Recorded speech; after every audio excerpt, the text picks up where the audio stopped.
मैं आज एक ऐसे टॉपिक पे बात कर रहा हूँ जिस पे कोई बात नहीं करता और अगर करते भी हैं तो काफ़ी लोग उसको हँसी मज़ाक में उड़ा देते हैं। हाइजीन और मैं बस बेसिक हाइजीन की बात नहीं कर रहा। मैं उस चीज़ की बात कर रहा हूँ जो हाइजीन के पीछे होती है।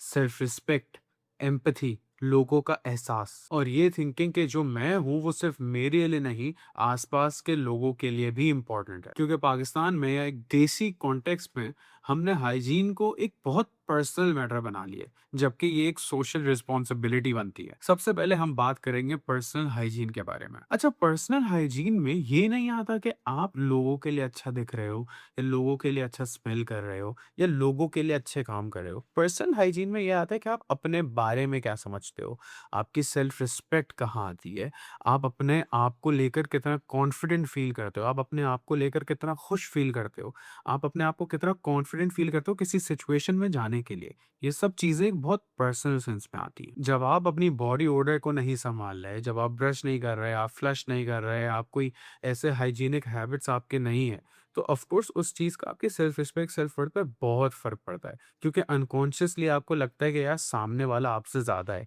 या फिर आप कुछ कम कर रहे हो या फिर आप बहुत सेल्फ कॉन्शियस फ़ील होना शुरू हो जाते हो कभी-कभी अनकॉन्शियसली।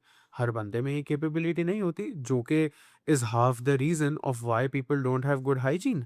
हाफ द रीज़न यही होता है कि भाई हर बंदे में वो एहसास नहीं होता कि यार साइड वाले को मेरे से कोई स्मेल आ रही है, साइड वाले को एक अच्छा विजुअल नहीं मिल रहा, तो एटलीस्ट मैं अपने आप को थोड़ा इस तरीके से प्रेज़ेंट करूँ कि भाई किसी और को मेरी तरफ से मसला ना हो। पर्सनल हाइजीन में इट्स इंटीग्रेटेड। पर्सनली आप अपनी सेल्फ वर्थ के लिए, अपनी सेल्फ एस्टीम के लिए भी चीज़ें करते हो, लेकिन आपके दिल में ये एहसास भी होता है कि यार मेरी वज़ह से किसी और को तकलीफ़ ना हो। और इसलिए हम सबसे पहले आते हैं टॉयलेट एटिकेट पर। अब टॉयलेट एटिकेट्स में लोगों को ये तो बड़ा आसानी से फ़ील होता है कि यार फ्लश ही तो करना है, it's not a big deal. और अगर फ्लश नहीं भी किया, क्योंकि ये एक थिंकिंग है, ये एक देसी मर्दों में एक बहुत प्रेवलेंट थिंकिंग है। और ये मैं मज़ाक भी नहीं कर रहा, क्योंकि ज़ाहिर है I am a man who uses sometimes uses public toilets. वो भले यूनिवर्सिटी में हो, वो मॉल्स में हो, किसी बाहर की जगह में हो, वो पब्लिक में हो।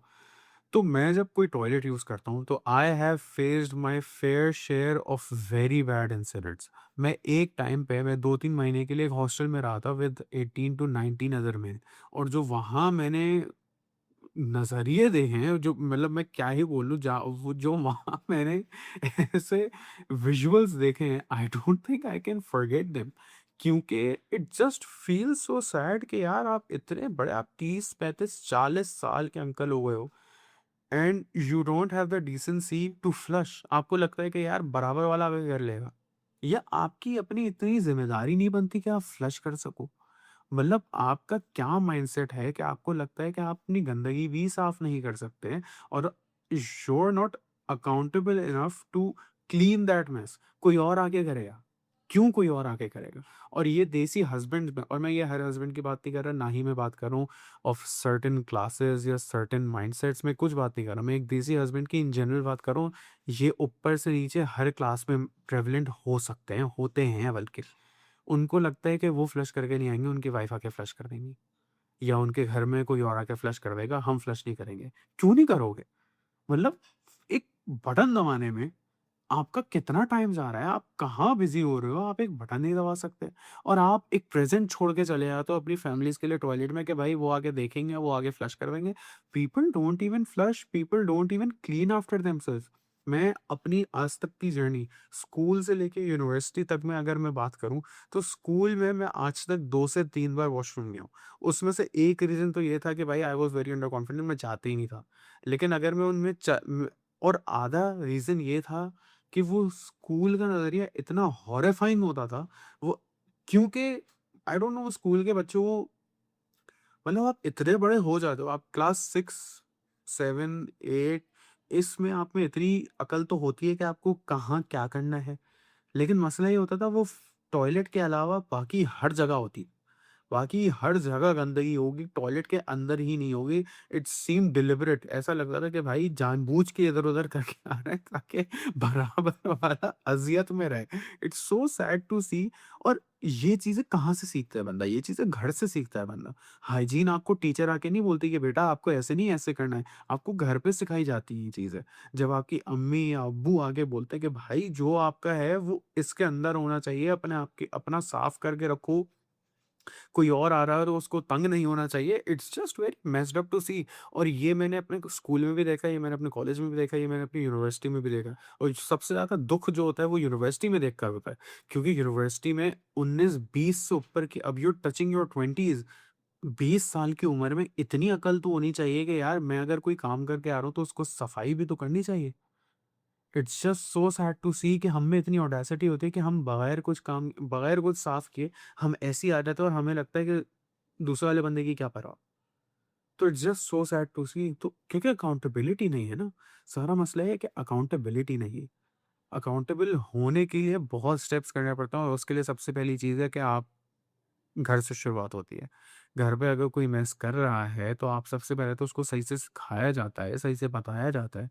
अगर वो गंदगी कर रहा है तो वो क्यों गंदगी कर रहा है, आपको कॉल आउट करना चाहिए। I have my fair share of experiences जहाँ मेरे ऐसे, मैं किसी के बाद गया हूँ और अगर उसने कोई गंदगी की तो मैंने उसको वापस बुलाया। मैंने बोला भाई ये अपना जो वो है वो साफ करके जाओ। एंड इट्स नॉट रूड, क्योंकि रूड क्यों होगा? उसको अशेम्ड होना चाहिए। इन बातों पे आप किसी को एम्बैरेस कर सकते हो, क्योंकि बात ये है कि उसने क्यों दिल में एहसास नहीं रखा। बदतमीज़ी या गाली देने को लेने नहीं बोल रहा हूँ, लेकिन इस बात पे आप उसको थोड़ा गिल्ट में तो लाओ कि भाई आपने जो काम किया है वो साफ किसी और की ज़िम्मेदारी क्यों है? भले वो एक पब्लिक वॉशरूम में, एक मॉल में भले वर्कर्स भी हो, वो वर्कर्स भी क्यों साफ करें अनटिल एंड अनलेस कोई मजबूरी नहीं हो टॉयलेट की। जैसे अगर फ्लश नहीं हो रहा, कोई ओवरफ्लो हो गया है, कोई बैक फ्लो हो गया है, तो उसमें वर्कर की बात आती है। लेकिन अगर फ्लश चल रहा है, शावर चल रहा है, सब चल रहा है, फिर भी वर्कर आगे बेचारा साफ कर रहा है, उस बेचारे को आप क्यों अज़ियत में डाल रहे हो? तो please start flushing your stuff. और ये चीज़ सिर्फ़ मर्दों में प्रेवलेंट नहीं है, ये चीज़ औरतों में भी प्रेवलेंट है। As I have talked to my wife, my mother, हम सबने, ज़ाहिर है हम अगर ऐसी कोई बात शेयर करते हैं, तो उससे पता चलता है कि यार ये एक जेंडर में ज़्यादा प्रेवलेंट भले हो, लेकिन इसका मतलब ये नहीं कि दूसरे जेंडर में ये प्रॉब्लम है ही नहीं। वहाँ पर भी, और वहाँ तो बिल्कुल अलग तरीके के मसले हैं। वहाँ तो मेरी वाइफ ऐसे बताती है कि अगर मॉल्स के वॉशरूम में जाती है, जो सैनिटरी पैड्स होते हैं, वो यूज़्ड होते हैं तो पड़े हुए होते हैं। वो भले ज़मीन पे पड़े हों, वो टॉयलेट के अंदर पड़े हों, भले डस्टबिन होता है इस काम के लिए। इस काम के लिए चीज़ें होती हैं भाई, आप प्लीज़ फेंक दिया करें, आप उसको डिस्पोज़ ऑफ कर सकते हैं, लेकिन ये चीज़ वहाँ पे भी प्रेवलेंट है। बात ये है ना, पैम्पर्स पड़े हुए होते हैं। अब आप इसमें एक बड़ा सोसाइटल उसमें जा सकते हो कि भाई मदर्स ओवरवर्क्ड होंगी, इसलिए बच्चों को उन्होंने इतनी ध्यान नहीं देखा, उन्होंने अपना वहीं जाके फेंक दिया। लेकिन बात at the end of the ये है कि आप ओवरवर्क्ड हो या जो भी हो, आप किसी और को अज़ियत में नहीं डाल सकते। और बल्कि मेरी वाइफ़ ने एक बार किसी वर्कर से बोला भी था कि आपको क्या बुरा नहीं लगता है समझो, तो वो बोल रहे हैं कि अब हमारा तो काम है। उन उन बेचारों का ये काम नहीं है कि वो आपकी गंदगी साफ़ करते फिरें आपके पीछे, just because you are too, क्या ही बोलें, जस्ट कि आपको इतना एहसास नहीं है कि आप अपना, जो आपका काम है वो आप खुद साफ कर निकलो। तो सबसे पहली चीज़ ये है कि भाई प्लीज़ फ्लश आफ्टर योरसेल्व्स। अगर कोई आगे पीछे कुछ होता भी है तो प्लीज़ साफ करके निकलें। अच्छा, फिर आता है हाथ धोना। अब हाथ धोना तो इज़ ऑब्वियस, काफ़ी लोग नहीं धोते, which is very very sad to say, लेकिन हाथ धोना इज़ वेरी इंपॉर्टेंट। हाथ धोना, फिर ब्रश करना। अब मैं बचपन में ब्रश नहीं करता था। आई थिंक बिल्कुल शुरू के ईयर्स में या थोड़े बिल्डिंग ईयर्स में मैं ब्रश नहीं करता था। उसकी वजह से मुझे काफ़ी डेंटल प्रॉब्लम्स हैं और मैं बहुत इनसिक्योर हूँ आज तक अपने दाँतों के बारे में। इट इज़ देयर, वो इनसिक्योरिटी इसलिए क्योंकि वो बचपन के जो एक प्रॉब्लम थी ना वो आज तक प्रेज़ेंट है। And I really suffer from those problems जिनके बारे में मैं काम भी कर रहा हूँ। लेकिन बात वही है ना कि अगर मैं बचपन में टेक केयर कर लेता उन चीज़ों की, तो आज मुझे वो मसले फ़ेस नहीं करने पड़ते। तो please brush your teeth, take care of your oral hygiene. और अगर आपके बच्चे हैं, वो छोटे हैं, तो उनको ये आदत ज़रूर डलवाएँ, नहीं तो बेचारे वो आगे जाके ही रिग्रेट करेंगे। और टीथ, जो दाँतों का दर्द होता है ना, is one of the worst pains to have. अगर आपको कभी फ़ील नहीं हुआ है, तो आई होप यू डोंट, और अगर आपको कभी फ़ील हुआ है, तो you know what I am talking about कि कितना ज़्यादा पेनफुल होता है। तो डेंटल ओरल हाइजीन का बहुत ख्याल रखना चाहिए। बच्चे हों, बड़े भी नहीं करते हैं वो तो प्लीज़ माउथ फ्रेशनर्स होते हैं, माउथ वॉशेज़ होते हैं। और मतलब मिंट होती है, बबल होती है, you can use these things just to ताकि दूसरे बंदे को तकलीफ ना हो। तो डेंटल या ओरल हाइजीन का बहुत ख्याल रखें, हाथ धोएँ, फ्लश कराएँ। ये सब तो आ गया आपके टॉयलेट एटिकेट में। अब आता है आपकी बॉडी ओडर और ये सबसे ज़्यादा ज़रूरी टॉपिक है मेरे लिए बात करने के लिए, क्योंकि बॉडी ओडर सिर्फ़ टॉयलेट्स तक महदूद नहीं है। अब जैसे फ्लश करना वो टॉयलेट्स तक है, डेंटल हाइजीन वगैरह चलो एक टॉयलेट्स तक ही है, डेंटल हाइजीन बाहर भी आपको महसूस होती है, लेकिन वो टॉयलेट्स तक महदूद है। ये जो बॉडी ओडर वाली बात है ना, ये हर जगह है। ये आप क्लास में बैठे हो, आपको वहाँ भी महसूस होगी। आप पब्लिक ट्रांसपोर्ट में बैठे हो, आपको वहाँ भी महसूस होगी। आप किसी प्रेयर प्लेस में जा रहे हो, जैसे मैं मस्जिद जा रहा हूँ, मेरे बराबर में जो नमाज़ी है, मुझे वहाँ भी महसूस होगी। मैं कहीं चलते हुए जा रहा हूँ, मैं मॉल में जा रहा हूँ, मैं घूमने जा रहा हूँ, मैं रेस्टोरेंट जा रहा हूँ, मैं कहीं पर भी जा रहा हूँ, अगर किसी की बॉडी ओडर ज़्यादा मुझे तेज़ आ रही है, तो that will ruin every experience या whatever I am trying to do, वो सब रूइन करेगा। तो बॉडी ओडर बहुत ज़रूरी है। अब मसला ये है कि लोगों को फ़र्क ही नहीं पड़ता। अब क्यों फ़र्क नहीं पड़ता? हम फिर से वही बात करेंगे कि एहसास ही नहीं है या रियलाइज़ेशन ही नहीं है या उनको बताया भी जाता है तो वो बोलते हैं कि भाई हमारा तो मसला है। अब लोग वही बात है ना, लोग अकाउंटेबिलिटी से भागते हैं। बोलते हैं हम में से तो आती ही है ज़्यादा। अगर आप में से आती भी है ज़्यादा, ये बात मैं उनके लिए कर रहा हूँ, ऐसे स्टूडेंट्स के लिए कर रहा हूँ, ऐसे लोगों के लिए कर रहा हूँ, जो 18-24 घंटे बाहर मज़दूरी नहीं कर रहे हैं। उन उस बेचारे मज़दूर को आप जाके नहीं बोलोगे कि भाई तुम डिओड्रेंट लगा के आओ या नहा के आओ। वो बेचारा 18 घंटे दिन में काम कर रहा है, तड़कती धूप में काम कर रहा है। अगर उसमें से बॉडी ओडर नहीं आएगी तो किसमें से आएगी? बिल्कुल वैलिड है। लेकिन ये मैं उन लोगों के बारे में बात कर रहा हूँ, जो ऑफ़िस में काम कर रहे हैं, जो स्टूडेंट्स हैं, जो पब्लिक प्लेसेस में घूमने आए हुए हैं। आप बहुत आसानी से अफ़ोर्ड कर सकते हो। लोगों को लगता है डिओड्रेंट कोई बहुत बड़ी, बहुत ज़्यादा ही आगे की लग्ज़री है। मैं अगर एक यूनिवर्सिटी में पढ़ता हूँ, मुझे पता है एक स्पेसिफ़िक फ़ीस भर रहा है हर बंदा। वो बंदा जाके ₹2000 बर्गर पे खर्च कर देगा। वो बंदा ₹1000 जाके शवरमे पे खर्च कर देगा। लेकिन वो बंदा 300, साढ़े 300, ₹400 का एक इत्तर नहीं ले सकता। वो ₹400 का एक डिओड्रेंट नहीं ले सकता। वो मस्जिद आ रहा है, वो नमाज़ पढ़ रहा है, उसको इतनी फ़िक्र नहीं है कि भाई मेरे बराबर में जो बंदा खड़ा है वो उल्टी से कहीं बेहोश ना हो जाए, वो कहीं नमाज़ तोड़ के भाग ना जाए। मुझे इतनी बार याद है कि भाई मुझे साँस रोक के नमाज़ पढ़नी पड़ती है क्योंकि बराबर वाले में इतनी तमीज़ नहीं होती और मैं यही बोलूँगा इतनी तमीज़ नहीं होती कि वो भाई कुछ अपने ऊपर लगा के आ जाए। इतनी भी क्या मजबूरी है आपकी? आप और यही बात है ना, it's not about not having the resources, क्योंकि इट्स नॉट, मैं ऐसे लोगों की बात ही नहीं कर रहा जो अफोर्ड नहीं कर सकते। मैं किसी बेचारे मजदूर की बात नहीं कर रहा, मैं किसी फिजिकल लेबरर की बात नहीं कर रहा, मैं बात ही उस बंदे की कर रहा हूँ जो अफोर्ड कर सकता है but they still choose not to. क्यों? क्योंकि एहसास ही नहीं। मैं मस्जिद में बैठा हूँ, मेरे बराबर में नमाजी आएगा, वो पढ़ना शुरू करेगा और मैं बस ऐसे दुआ कर रहा हूँ कि भाई मैं बेहोश ना हो जाऊँ कहीं या मुझे उल्टी ना आ जाएगी। क्योंकि बॉडी ओडर स्ट्रॉन्ग होती है। अब किसी की बॉडी ओडर अगर स्ट्रॉन्ग है, तो उसमें हार्मोनल भी मसला हो सकता है। बिल्कुल कोई डिनाई नहीं कर रहा है ये बात कि हार्मोनल मसले भी होते हैं, फिज़िकल मसले भी होते हैं जिसकी वज़ह से हो सकता है। अब अगर आपको ये मसले हैं तो you take extra precautions for that ना। आप परफ्यूम ज़्यादा लेकर घूमते हो, आप इत्र ज़्यादा लगा के घूमते हो और फिर से वही बात है भाई, इतना महँगा आपको 20-25 हज़ार रुपए का परफ्यूम लेने को कोई नहीं बोल रहा। आप 300, साढ़े 300, 400, साढ़े 400 रुपए की एक बहुत अच्छी सी इत्र की शीशी ले लो और वही लगाते रहो, तो एटलीस्ट बेरेबल हो जाएगा। तो एक ये बहुत बड़ी एक चीज़ है कि बॉडी ओडर लोग नहीं समझते कि is something to be thought about. मतलब लोगों को ये नहीं होता कि भाई हम इस बारे में सोच लें क्योंकि हमारी वज़ह से किसी को तकलीफ़ हो रही है।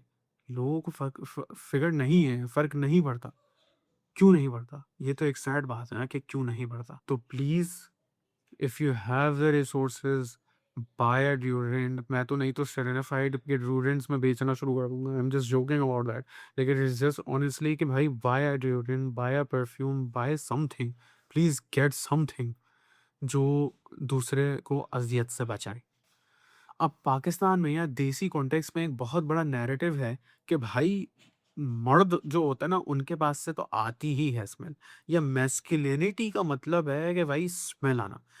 आई have no idea where this narrative came from कि मैस्कुलिनिटी का मतलब स्मेल आना है।